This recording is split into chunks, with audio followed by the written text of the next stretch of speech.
சிவலிங்கங்கள் பற்றி உங்களுக்கு தெரியாத 12 விஷயங்கள். லிங்கம் என்ற சொல்லுக்கு உருவம் என்று பொருள். இதனை நாம் உருவம் என்று அழைப்பதற்கு காரணம், பொருளற்றது பொருள் வடிவம் எடுக்க துவங்கும்போது, அதாவது படைப்பு நடக்க துவங்கியபோது முதன்முதலாக அது எடுத்த வடிவம் நீள்வட்டம். ஆதி அந்தமான உருவம். லிங்கம் என்ற சொல்லுக்கு உருவம் என்று பொருள். இதனை நாம் உருவம் என்று அழைப்பதற்கு காரணம், பொருளற்றது பொருள் வடிவம் எடுக்க துவங்கும்போது, அதாவது படைப்பு நடக்க துவங்கியபோது முதன்முதலாக அது எடுத்த வடிவம் நீள்வட்டம். லிங்கம். நீயே முதன்முதலில் பிறந்தாய். அண்டத்து வெறுமையின் முதல் வெளிப்பாடு நீ. ஞானம் மிகுந்தோர் உனை கண்டுகொண்டனர். உயிர்ப்பான இந்த லீலையின் ஆதாரம் நீ என்று. வலிகள் இன்பங்கள் அனைத்துக்கும் மூலம் நீ. நீயே மிக உயர்ந்ததும் மிக தாழ்வானதுமாக இருக்கிறாய். அட, உன் பல பல லீலைகள், பல பல வடிவங்களுக்கு நீ மூலமாக இருக்கிறாய். நீ இதுவுமில்லை அதுவுமில்லை. படைப்பினூடே புழுவை போல ஊர்ந்து சென்றேன், உன்னையும் என்னையும் கண்டுகொள்ள. ஓ ஈஷானா, மிகுந்த மகிமையான உருவமே, உனக்கு வீற்றிடமாக இருப்பது ஈஷாவின் பேரு. லிங்கத்தின் பிரதிஷ்டை. உரிய தொழில்நுட்பத்தின் துணையுடன் ஒரு சாதாரண வெளி அல்லது கல்லைக்கூட தெய்வீக சக்தியாக மாற்றிட முடியும். இதுதான் பிரதிஷ்டை எனும் அதிசயம். சத்குரு, என்னிடம் நீங்கள் ஒரு பொருளை கொடுத்தால், உதாரணத்திற்கு ஒரு துண்டு தாளை கொடுத்தால், அதற்கு என்னால் சக்தியூட்டி உங்களிடம் கொடுக்க முடியும். அதை நான் தொடுவதற்கு முன்பும் பின்பும் அதை நீங்கள் கையில் வைத்து பார்த்தால் வித்தியாசத்தை உணர்வீர்கள். ஆனால் அந்த சக்தியை அந்த தாள் தக்கவைத்துக்கொள்ள முடியாது. ஆனால் நீங்கள் துல்லியமான லிங்க வடிவத்தை உருவாக்கினால் அது நிரந்தரமாக சக்தியின் களஞ்சியமாக இருக்கும். அதற்கு ஒருமுறை சக்தியூட்டினால் அது எப்போதும் அப்படியே இருக்கும். பிராண பிரதிஷ்டை. பிரதிஷ்டை என்றால் சக்தியூட்டுவது. பொதுவாக அதிகம் செய்யப்படும் பிரதிஷ்டை முறைகள் மந்திரங்கள், சடங்குகள் மற்றும் பிற செயல்முறைகளை பயன்படுத்துகின்றன. நீங்கள் மந்திரங்கள் மூலம் ஒரு வடிவத்தை பிரதிஷ்டை செய்தால் அதை தொடர்ந்து பராமரிக்க வேண்டும். அந்த விக்கிரகத்தை உயிர்ப்புடன் வைத்திருக்க தொடர்ந்து சடங்குகள் செய்ய வேண்டும். பிராண பிரதிஷ்டை அத்தகையது அல்ல. மந்திரங்கள் அல்லது சடங்குகள் மூலமாக இல்லாமல் உயிர்ச்சக்தி மூலமாக ஒரு வடிவத்தை ஒருமுறை பிரதிஷ்டை செய்துவிட்டால் அது நிரந்தரமாக நிலைத்திருக்கும். அதற்கு பராமரிப்பும் தேவையில்லை. அதனால்தான் தியானலிங்கத்தில் எந்த பூஜைகளும் இல்லை. அதற்கு அத்தகைய பராமரிப்பும் தேவையில்லை. அது பிராண பிரதிஷ்டை மூலமாக பிரதிஷ்டை செய்யப்பட்டுள்ளது. லிங்கத்தின் கல்வடிவத்தை நீக்கினாலும் அதன் சக்தி வடிவம் அப்படியே இருக்கும். உலகம் முழுவதும் அழிந்தாலும் அந்த சக்தி வடிவம் அப்படியே இருக்கும். லிங்கம் உருவாக்குவது உள்ளார்ந்த அறிவியல். ஆயிரமாயிரம் ஆண்டுகளாக வழக்கத்தில் இருந்துள்ள லிங்கம் உருவாக்கும் அறிவியல் மகத்தான ஒரு அனுபவபூர்வமான சாத்தியமாக விளங்குகிறது. ஆனால் கடந்த 800 அல்லது 900 ஆண்டுகளில், குறிப்பாக பக்தி இயக்கம் தேசத்தில் பேரலையாக பரவியபோது, கோயிலை கட்டமைக்கும் அறிவியல் அதில் அடித்துச் செல்லப்பட்டது. ஒரு பக்தருக்கு தனது உணர்ச்சியை தவிர வேறெதுவும் முக்கியமில்லை. அவரது பாதையே உணர்ச்சி பெருக்குதான். அவரது உணர்ச்சியின் வலிமையால்தான் அவர் எல்லாவற்றையும் செய்கிறார். அதனால் அவர்கள் இந்த அறிவியலை ஒதுக்கி வைத்து விரும்பிய விதத்திலெல்லாம் கோயில்கள் கட்டத் துவங்கினர். இது ஒரு காதல் உறவை போல. ஒரு பக்தரால்தான் விரும்பியதெல்லாம் செய்ய முடியும். அவருக்கு எல்லாம் நியாயமானதுதான். ஏனென்றால் அவரிடம் இருப்பதெல்லாம் அவரது உணர்ச்சியின் வலிமைதான். இதனால் லிங்கம் உருவாக்கும் அறிவியல் நலிந்து போனது. இல்லாவிட்டால் இது மிக ஆழமான அறிவியலாக இருந்தது. இது உள்ளார்ந்த ஒரு அறிவியல். இது ஒருபோதும் எழுதப்படவில்லை. ஏனென்றால் இதை எழுதினால் முற்றிலுமாக தவறாக புரிந்து கொள்ளப்படும். இப்படி பல லிங்கங்கள் அதன் அறிவியல் பற்றிய எந்த ஞானமும் இல்லாமல் உருவாக்கப்பட்டுள்ளது. லிங்கங்கள் சக்கரங்களை குறிக்கின்றன. சத்குரு. சக்கரங்கள் என்பது சக்தி அமைப்பில் உள்ள சந்திப்பு புள்ளிகள். இங்கு பிராண நாடிகள் சந்தித்து சக்தியின் ஒருவித சூழலை உருவாக்குகின்றன. உடலில் 114 சக்கரங்கள் உள்ளன. ஆனால் பொதுவாக நாம் சக்கரங்கள் எனும்போது முக்கியமான 7 சக்கரங்களை குறிப்பிடுகிறோம். அவை உயிரின் 7 பரிமாணங்களை குறிக்கின்றன. அவை 7 முக்கிய நெடுஞ்சாலை சந்திப்புகளை போன்றவை. இப்போது இந்தியாவில் பெரும்பாலான லிங்கங்கள் ஒன்று அல்லது அதிகபட்சமாக 2 சக்கரங்களை மட்டுமே பிரதிபலிக்கின்றன. ஈஷா யோக மையத்தில் உள்ள தியானலிங்கத்தின் தனித்தன்மை என்னவென்றால் 7 சக்கரங்களும் சக்தியூட்டப்பட்டு அவற்றின் உச்சநிலையில் நிலைநிறுத்தப்பட்டுள்ளன. இதுதான் உச்சபட்ச பிரதிபலிப்பு, அதாவது சக்தியை உயர்ந்த தீவிர நிலைகளுக்கு கொண்டு சென்றால் அதனால் ஒரு குறிப்பிட்ட எல்லை வரையில்தான் உருவத்தை தக்கவைத்துக் கொள்ள முடியும். அதற்குமேல் தீவிரமாக்கினால் அது உருவமில்லாமல் போகும். அது உருவமின்றி போனால் மக்களால் அதை அனுபவத்தில் உணர முடியாது. உயிர்சக்தியை உருவத்தை தக்கவைத்துக் கொள்ளக்கூடிய உச்சநிலைக்கு கொண்டு சென்று அந்நிலையில் அதை நிலைநிறுத்துவது, இப்படித்தான் தியானலிங்கம் பிரதிஷ்டை செய்யப்பட்டுள்ளது. பஞ்சபூத ஸ்தலங்களின் லிங்கங்கள். யோக முறையில் மிக அடிப்படையான சாதனா என்பது பூச்சுத்தி. பஞ்சபூதங்கள் என்பது இயற்கையிலுள்ள 5 மூலப்பொருட்கள். உங்களை நீங்களே பார்த்தால் உங்கள் பொருள் உடல் பஞ்சபூதங்களால் ஆனது. அவை நிலம், நீர், நெருப்பு, காற்று மற்றும் ஆகாயம். இவை ஒரு குறிப்பிட்ட விதத்தில் ஒன்று சேர்ந்து இந்த உடலாகிறது. ஆன்மீக செயல்முறை என்பது பொருள்தன்மையையும் பஞ்சபூதங்களையும் கடந்து செல்வது பற்றியது. இந்த பஞ்சபூதங்களுக்கு நீங்கள் அனுபவத்தில் உணரும் எல்லாவற்றின் மீதும் மிகப்பெரிய பிடி உள்ளது. அதை கடந்து செல்வதற்கான அடிப்படையான யோக பயிற்சிகள் பூச்சுத்தி என்று அழைக்கப்படுகிறது. இதில் பஞ்சபூதங்களில் ஒவ்வொன்றுக்கும் அதிலிருந்து விடுதலையடைய நீங்கள் செய்யக்கூடிய ஒரு குறிப்பிட்ட பயிற்சி உள்ளது. தென்னிந்தியாவில் பஞ்சபூதங்களில் ஒவ்வொன்றையும் பிரதிபலிக்கும் விதமான லிங்கத்தைக் கொண்ட 5 பிரம்மாண்டமான கோயில்கள் கட்டப்பட்டன. நீங்கள் நீர் தத்துவத்தின் மீது சாதனா செய்ய விரும்பினால் திருவானைக்காவல், ஆகாயத்திற்கு சிதம்பரம், காற்றுக்கு காளஹஸ்தி, பூமிக்கு காஞ்சிபுரம், நெருப்பிற்கு திருவண்ணாமலை ஆகிய கோயிலுக்கு போகலாம். இக்கோயில்கள் ஆன்மீக சாதனாவிற்கான ஸ்தலங்களாக உருவாக்கப்பட்டன, வழிபாட்டுத் தலங்களாக அல்ல. ஜோதிர்லிங்கங்கள். 1000 ஆண்டுகளாக மக்கள் தொகை முழுவதும் மனிதரின் உச்சபட்ச நல்வாழ்வின்மேல் மட்டுமே கவனமாக இருந்த உலகின் மிக குறைவான கலாச்சாரங்களில் ஒன்றாக இந்திய கலாச்சாரம் இருந்து வந்துள்ளது. நீங்கள் இந்தியாவில் பிறந்துவிட்டால் உங்கள் வாழ்க்கை, உங்கள் தொழில், மனைவி, கணவன் அல்லது குடும்பத்தை பற்றியது அல்ல, உங்கள் வாழ்க்கை முக்தியை பற்றியதாக மட்டுமே இருக்கும். சமுதாயம் முழுவதுமே இப்படித்தான் கட்டமைக்கப்பட்டிருந்தது. இந்த நோக்கத்தில் பலவிதமான சக்தி வாய்ந்த கருவிகள் இந்த கலாச்சாரத்தில் உருவாக்கப்பட்டது.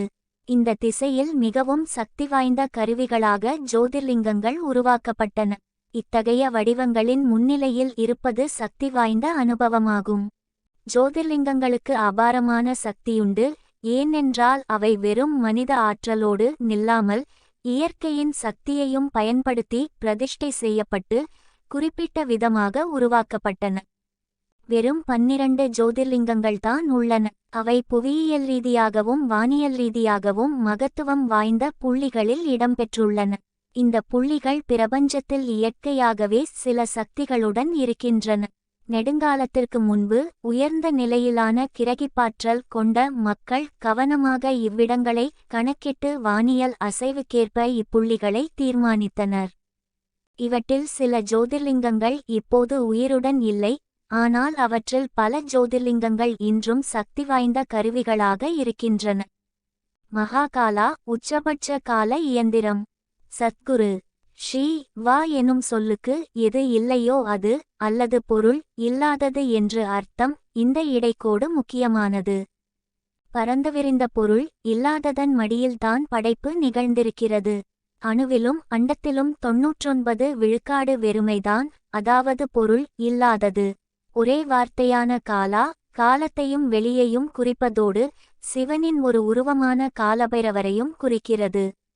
காலபைரவர் என்பது அதிர்வுமிக்க ஒரு இருள்நிலை, ஆனால் அவர் முற்றிலுமாக அசைவில்லாமல் ஆகும்போது அவர் மகாகாலா ஆகிறார், அதாவது உச்சபட்ச கால இயந்திரமாகிறார். உஜ்ஜயினில் உள்ள மகாகாலா கோயில் வியக்கத்தக்க விதத்தில் பிரதிஷ்டை செய்யப்பட்டிருக்கும் இடமாகும். இவ்விடம் நிச்சயம் இதயத்தில் உறுதி இல்லாதவர்களுக்கானது அல்ல. பண்படுத்தப்படாத உக்கிர வடிவமாக இருக்கும் அவர் உச்சபட்ச விடுதலையை தேடுவோருக்கு காலத்தை நாம் அறிந்த விதத்தில் அழிப்பவராக இருக்கிறார்.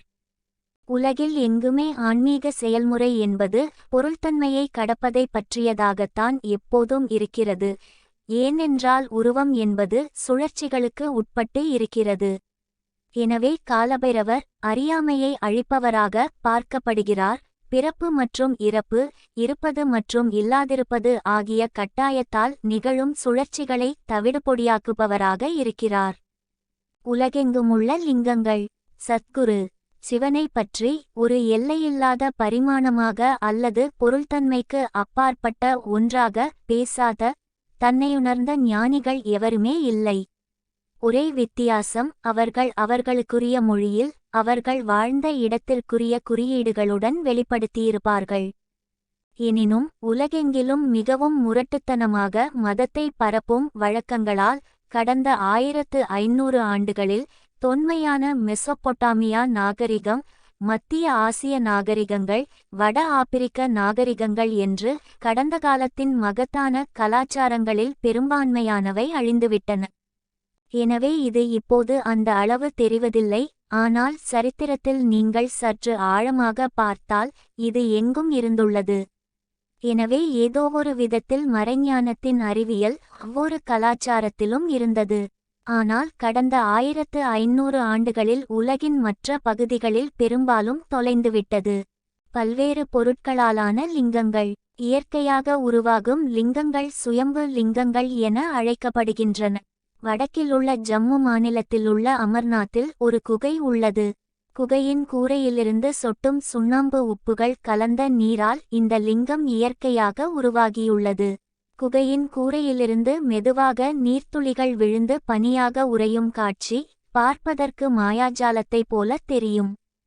சில லிங்கங்கள் பாறை, மரம் அல்லது இரத்தினங்களில் இருந்து செதுக்கப்படுகின்றன. சில லிங்கங்கள் களிமண், மணல் அல்லது உலோகங்களால் செய்யப்படுகின்றன. இவை பிரதிஷ்டை லிங்கங்கள் ஆகும். பல லிங்கங்கள் உலோக உறையால் மூடப்பட்டு ஒரு முகமும் வழங்கப்பட்டு பக்தர்கள் எளிதில் தொடர்பு கொள்ளும் விதமாக உருவாக்கப்பட்டுள்ளன. இவை முகலிங்கங்கள் ஆகும். சில லிங்கங்களில் சிவனின் உருவம் முழுவதுமே அதன் மேல் செதுக்கப்பட்டுள்ளன. லிங்கங்கள் ஆண்தன்மை மற்றும் பெண்தன்மையின் சங்கமத்தை குறிக்கின்றன. இதன் பெண்தன்மையான அடிபாகம் கௌரிபீடம் அல்லது ஆவுடையார் என்று அழைக்கப்படுகிறது. லிங்கமும் அடிபாகமும் சேர்ந்து சிவன் மற்றும் சக்தி அல்லது ஆண்தன்மை மற்றும் பெண்தன்மையின் சக்திகள் சங்கமிப்பதை குறிக்கின்றன. லிங்கம் ஒரு குரு. யோகா அணுகும் சக்தி நிலைகள் ஐம்புலங்களின் வட்டத்திற்குள் இல்லாததால் இத்தகைய உள்நிலைகளை உணர சாதாரணமாக ஒரு குருவின் வழிகாட்டுதல் தேவைப்படுகிறது. பல உறவுகள் மனம், உணர்ச்சி மற்றும் உடல்நிலையிலான பிணைப்பை சார்ந்திருக்கின்றன. ஆனால் குரு சிஷ்ய உறவு சக்தியை அடிப்படையாக கொண்டதால் அது தனித்துவமானது. நவீன அறிவியல் முழுவதுமாக ஐம்புலங்களை சார்ந்திருப்பதால் ஆராய்ச்சி அல்லது தேடுதலை அனுபவரீதியாக அல்லது தர்க்கரீதியாக அணுகுவதால் மனித மனத்தின் மேலோட்டமான சக்திகளை மட்டுமே அவை அறிந்துணர்கின்றன. நவீன கல்விமுறையும் இந்த அணுகுமுறையை எதிரொலிப்பதால் ஒரு தனிமனிதரின் கிரகிப்பாற்றலை கவனிக்காமல் அது புறந்தள்ளுகிறது. இந்த ஒரு சூழ்நிலையில் தர்க்கத்திற்கு அப்பாற்பட்ட உள்ளார்ந்த பார்வைக்கான ஆற்றல் ஒரு குருவிற்கு இருப்பது பற்றி மிகவும் சந்தேகிக்கும் நிலை நிலவுகிறது. எனினும் சரித்திரம் முழுவதிலும் தேடுதலில் இருக்கும் ஒருவர் எப்போதும் உள்ளுணர்வால் ஒரு குருவை நோக்கி ஈர்க்கப்படுகிறார். ஆன்மீக வழிகாட்டுதலுக்கான இந்த அவசர தேவையை நிவர்த்தி செய்ய சில தொலைநோக்கு பார்வையுடைய குருமார்கள் குருவின் இருப்பையும் சக்தியையும் மறுவுருவாக்கம் செய்யும் விதமான சக்தி ஸ்தலங்களை உருவாக்கியுள்ளனர். தியானலிங்கம் என்பது குருவின் மிகச்சிறந்த வெளிப்பாடாகும். அது யோக அறிவியலின் சாரமாக விளங்குவதோடு உள்நிலை சக்திகளின் உச்சபட்ச வெளிப்பாடாக இருக்கிறது. அண்டத்தின் தூணாக சிவலிங்கம். இப்படி ஒரு கதை இருக்கிறது. ஒருமுறை பிரம்மனும் விஷ்ணுவும் ஒரு மிகப்பெரிய ஒளியின் தூணை கண்டனர். இந்த ஆதியந்தமில்லாத தூணிலிருந்து ஆம் என்ற சப்தம் வெளிப்பட்டது. ஆச்சரியமடைந்த அவர்கள் இதனை ஆராய முடிவு செய்தனர். ஒரு அன்னப்பறவையின் உருவத்தை எடுத்த பிரம்மன் நீலவானம் நோக்கி அதன் உச்சத்தை தேடி பறந்தார். ஒரு காட்டுப்பன்றியின் உருவத்தை எடுத்த விஷ்ணு பிரபஞ்சத்தின் ஆழத்திற்குள் அதன் அடிபாகம் தேடி தோண்டினார். இருவரும் தோல்வியடைந்தனர். ஏனென்றால் அந்த ஒளியின் தூண் சிவனேயன்றி வேறெதுவும் இல்லை. அளவிட முடியாததை ஒருவரால் எப்படி அளக்க முடியும்? விஷ்ணு திரும்பியபோது அவர் தோல்வியை ஒப்புக்கொண்டார். எனினும் தோல்வியை ஒப்புக்கொள்ள விரும்பாத பிரம்மன் அந்த தூணின் உச்சத்தை கண்டதாக கர்வமாக பேசினார். ஆதாரமாக அதன் உச்சத்தில் கண்டெடுத்ததாக தாழம்பூ ஒன்றையும் அவர் சமர்ப்பித்தார். இந்த பொய்யைச் சொன்ன மாத்திரத்தில் சிவன் ஆதியோகியாக தோன்றினார். 2 தெய்வங்களும் அவர் காலில் விழுந்தனர். பிரம்மன் சொன்ன பொய்யின் காரணமாக இனி பிரம்மன் வழிபாட்டுக்கு தகுதியில்லாத கடவுளாவார் என்று சிவன் அறிவித்தார். இந்த பொய்க்கூற்றுக்கு துணை நின்றதன் காரணமாக அந்த மலரும் அதன் அருளை இழந்தது. அதனை ஒரு அர்ப்பணமாக இனி ஏற்கமாட்டேன் என்று ஆதியோகி அறிவித்தார். எனினும் புனிதமான மகாசிவராத்திரி இரவுக்கு மட்டும் அவர் விதிவிலக்கு வழங்கினார். இன்று வரை மிக ஆழமான ஆன்மீக சாத்தியம் நிறைந்த வருடத்தின் மிக இருண்ட மகாசிவராத்திரி இரவில் மட்டும்தான் தாழம்பூ வழிபாட்டிற்கு அர்ப்பணிக்கப்படுகிறது. தியானலிங்கம். தியானலிங்கத்தின் வளையத்திற்குள் ஒரு சில நிமிடங்கள் மௌனமாக அமர்ந்திருப்பதே தியானம் பற்றி ஏதும் அறியாதவரையும் ஆழ்ந்த தியான நிலையை உணரச் செய்யும். சத்குரு. சம்ஸ்கிருதத்தில் தியானம் என்ற சொல் தியானத்தையும் லிங்கம் எனும் சொல் வடிவத்தையும் குறிக்கிறது. பிராணப்பிரதிஷ்டை எனும் மறைஞான செயல்முறையின் மூலம் சத்குரு தனது உயிர்ச்சக்தியை பயன்படுத்தி லிங்கத்தை அதன் உச்சபட்ச சக்தி நிலைக்கு பிரதிஷ்டை செய்துள்ளார். இந்த செயல்முறையில் 7 சக்கரங்களும் உடலின் பிரதான சக்தி மையங்கள் அவற்றின் உச்சநிலைக்கு சக்தியூட்டப்பட்டு பூட்டப்பட்டுள்ளன. அதனால் இது மிக உயர்ந்த உயிர் அல்லது பரிணாம வளர்ச்சியின் உச்சபட்ச உயிரின் சக்தி உடலைப் போல இருக்கிறது. எந்த வழிபாடும் பிரார்த்தனையும் தேவையில்லாத தியானத்திற்கான இந்த ஆலயம் அனைத்து மதங்களையும் ஒரே பொதுவான ஆதாரத்தின் வெளிப்பாடுகளாக அங்கீகரிக்கிறது. தியானலிங்கம். நீயே என் குருவின் ஆசை, என் ஓயாத ஆசை, என் கனவிலும் நினைவிலும். என் ஒரே ஏக்கம் உன்னை நிறைவு செய்வதுதான். மனிதர்கள் செய்யக்கூடியது செய்யக்கூடாதது எதையும் செய்யத் தயாராக என்னை அர்ப்பணிக்கவும் தேவை வந்தால் இன்னும் 100 உயிர்களையும் அர்ப்பணிக்க தயாராக. ஓ மகிமை பொருந்திய வடிவமே, இப்போது நீ நிறைவடைந்து விட்டதால் உன் மகிமையும் அருளும் தூங்கும் கூட்டங்களை விழித்தெழுந்து ஒளிரச் செய்யட்டும். இப்போது நீ நிகழ்ந்துவிட்டதால் இன்னும் உயிரெனும் வரம் என்னிடம் இருப்பதால் என்னைக் கொண்டு நான் என்ன செய்வது? சிகரங்களில் நீண்ட காலம் வாழ்ந்தாகிவிட்டது. வாழ்வின் பள்ளத்தாக்குகளில் வலம் வரும் நேரம் இது.